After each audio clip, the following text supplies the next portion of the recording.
मेरी कविता का शीर्षक है द्रौपदी उत्तर दो।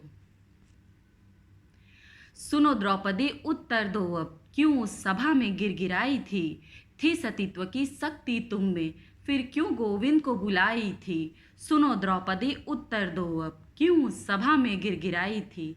अग्नि से तुम उत्पन्न हुई, अग्निपुत्री कहलाई थी। अग्नि से तुम उत्पन्न हुई, अग्निपुत्री कहलाई थी। फिर क्यों नहीं उसी अग्नि से तुम उस सभा को जलाई थी।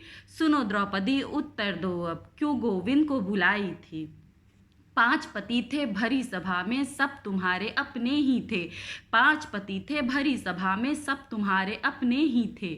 फिर अपनों के बीच ही हे पांचाली, क्यों तुम्हारे सम्मान पे बनाई थी। सुनो द्रौपदी उत्तर दो अब, क्यों उस सभा में गिड़गिड़ाई थी। छत्रानी थी तुम, वीरता तुम्हारे रोम रोम में समाई थी। छत्रानी थी तुम, वीरता तुम्हारे रोम रोम में समाई थी। फिर क्यों नहीं दुशासन की भुजा उखाड़ उसी पल रक्त में नहाई थी। सुनो द्रौपदी उत्तर दो अब, क्यों गोविंद को बुलाई थी। कैसी वचन और कैसी मर्यादा जिसने नारी का अपमान किया, क्यों नहीं तुम्हारे पतियों ने उस सभा का था बहिष्कार किया।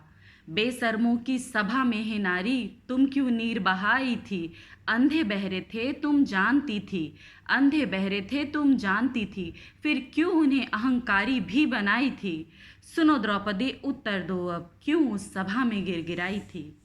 अब आगे की 2 पंक्तियां मैं माता सीता के लिए समर्पित करना चाहती हूँ।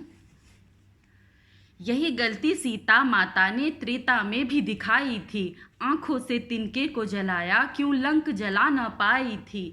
एक हुंकार भरी माँ ने और चीर दिया धरती का सीना।